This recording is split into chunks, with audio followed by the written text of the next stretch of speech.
जय हिंद मेरे प्यारे दोस्तों। नारायण डे क्लासेज में आप लोग का फिर से आज हार्दिक स्वागत है। आशा करते हैं मेरे दोस्त आप लोग स्वस्थ होंगे, मस्त होंगे, शानदार होंगे और जानदार भी होंगे, है ना।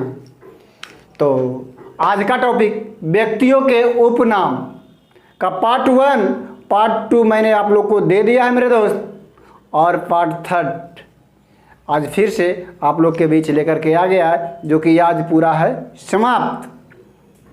जो बच रहा था आज आप लोग को लगा कि जल्दी लेकर के आना चाहिए, है ना। तो देखिए इसको कैसे आज फिर से रिलेट करके और आप लोग को हम सेटअप करते हैं, माइंड में ध्यान देना है। भारतीय मैकियावेली किनका उपनाम है? तो चाणक्य जी का। तो कैसे इसको रिलेट करते हैं ध्यान देना है बस। अरे क्या है, इमेजिंग फीलिंग, बस यहाँ प्रकट करना है और बस आंसर निकाल देना है, कुछ करना है थोड़े ना।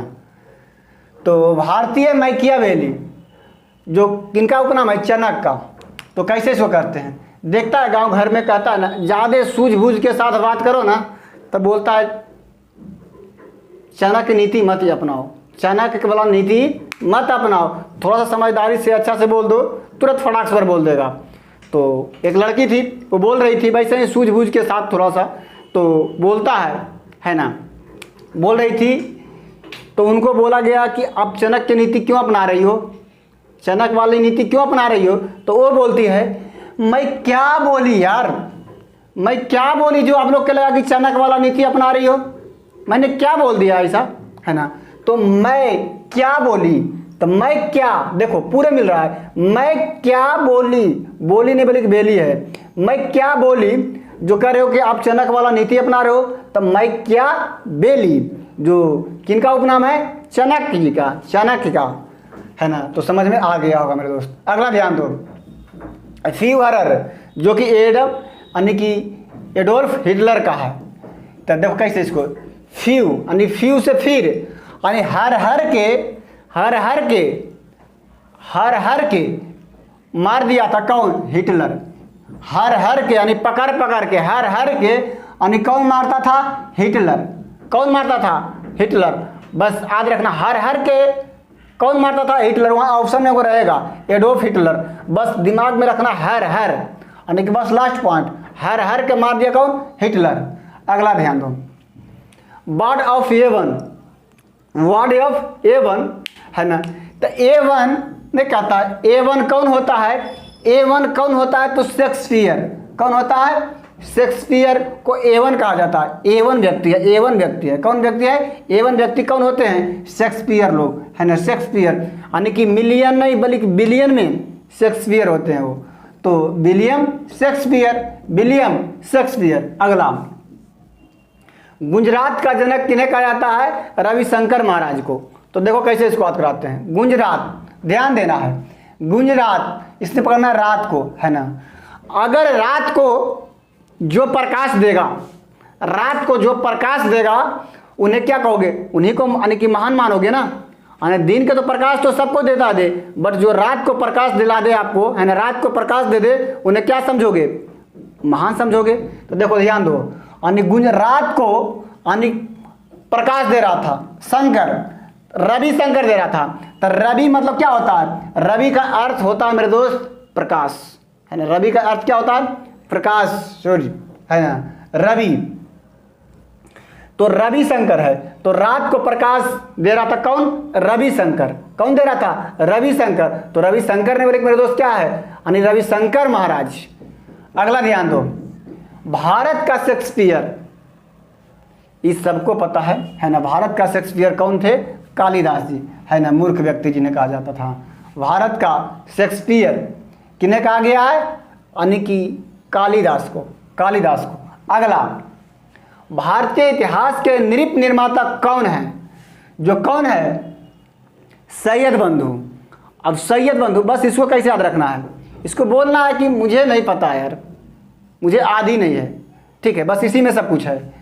यानी भारतीय इतिहास के नृप निर्माता कौन है? तुमसे पूछा तो आद नहीं था तुम्हें, तो तुम बोल दिया शायद कोई बंधु होगा, मुझे नहीं पता, शायद कोई बंधु होगा, शायद कोई बंधु होगा, तो शायद से सैयद बंधु। कौन बंधु? सैयद बंधु।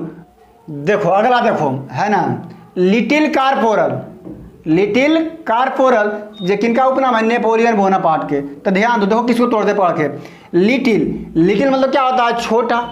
और छोटा बौना कौन व्यक्ति होता है? नेपाली लोग। कौन होता है? नेपाली लोग। यानी बौना कौन होता है? नेपाली लोग। छोटा बौना कौन होता है? नेपाली। तो नेपाली नहीं बोली, नेपोलियन बोनापार्ट। Napoleon Bonaparte. अगला महात्मा गांधी। महात्मा गांधी का 5वें पुत्र किन्हें कहा जाता है? तो जमनालाल बजाज को। अब देखो इसको कैसे याद कराते हैं। महात्मा गांधी का 5वें पुत्र जन्मा। क्या हुआ? जन्मा। सिर्फ अगर जन्मा होगा तब तो 5वां पुत्र कहाँ होगा उनको, है ना? जन्मा होगा तो जन्मा ने बोली जमुना। बस याद रखना, महात्मा गांधी जी के 5वें पुत्र जन्मा। बस जैसे 5वां पूछ दे तो कहना जन्मा। जन्मा ने बोली कि जमुना, है ना? तब बाजा बजा होगा, बाजा बजा होगा तो बजाज, है ना? तो जमनालाल बजाज। अगला ध्यान दो, father of poetry, father of English poetry. ध्यान देना है, फादर ऑफ इंग्लिश पोएट्री किनका उपनाम है? यानी कि जोफ्री चौसर को। तो देखो कैसे इसको रिलेट करते हैं। फादर यानी पिता, यानी कि पिता इंग्लिश के पोएट्री थे, कवि थे, है ना? तो कब यानी कि उनके ऊपर वर्क करते थे, कब काम करते थे? कब काम करते थे पिताश्री यानी कि पोएट्री के ऊपर? जब वो फ्री होते थे, जब वो ज्यों वो फ्री होते थे, यानी कि जब वो फ्री होते थे तो ये पोएट्री पर क्या करते थे? वो काम करते थे, पोएट्री पर काम करते थे। तो बस इतना याद रखना कि यानी कि फादर जी यानी कि पोएट्री पर काम कब करते थे? जब फ्री होते थे, ज्यों फ्री होते थे। बस तो ऑप्शन में वहाँ लिखा रहेगा ज्यों फ्री चौसर, ज्यों फ्री चौसर। अगला ध्यान दो, लाल बाल पाल, तो बिपिन चंद्र पाल, है ना? इस सबके याद होता है, लाल बाल पाल, बिपिन चंद्र पाल। अगला ध्यान दो, स्वामी विवेकानंद। स्वामी विवेकानंद के बचपन का नाम क्या था मेरे दोस्त? नरेंद्रनाथ दत्त। नरेंद्रनाथ दत्त। ये सब अक्सर क्या होता है? सामने आते रहता है, ये सब सबको याद रहता है तकरीबन। तो नहीं चाहते हैं जो याद रहता है सबके ज़्यादा, है ना, उसको हम छेड़छाड़ करें। जो नहीं याद रहता है उसको साथ छेड़छाड़ करना है। अगला ध्यान दो, अब जैसे कि ब्लैक गांधी किन्हें कहा जाता है? मार्टिन लूथर के। एक थोड़ा सा लग रहा है टेक्निकल वर्ड नियर, जैसे नियर लग रहा है, तब इसको तो कैसे तोड़ते हैं? ब्लैक नहीं कहता है, ब्लैक तो हैं गांधी जी। गांधी जी क्या है? ब्लैक तो हैं। कहाँ सूथर हैं? कहाँ सूथर है? बस आंसर हो गया। कहाँ सूथर? सूथर के बस लूथर। अगर सूथर आपको दिमाग में है तो आंसर तुरंत आएगा लूथर। बस तो गांधी जी क्या हैं? ब्लैक तो हैं। देखो यहाँ कर रहा है ब्लैक गांधी। गांधी जी तो ब्लैक हैं, कहाँ सूथर हैं? सूथर ने बोले लूथर, तो कौन लूथर? Martin Luther. ऐसा करते हैं मेरे दोस्त, आप लोग के याद हो गया होगा, है ना? आप लोग को याद हो गया होगा, जितना भी था मैंने आप लोग को क्लियर करा दिया, है ना? और इसको अब क्या करना है? बस एक बार जैसे मैंने रिलेट किया वैसे रिलेट करके पढ़ लेना है। अगर कहीं पूछ दिया तो मुझे यकीन है कि छूटने वाला नहीं है। बस आप लोग को क्या करना है? एक बार बस गौर से पढ़ लेना है, जिसके बाद मत पूछो, फिर खोज के मारोगे कहीं एक आओ तो नहीं पूछ दिया है ना? तो अगला क्लास, अगला टॉपिक, अगला डे। जय हिंद, जय भारत।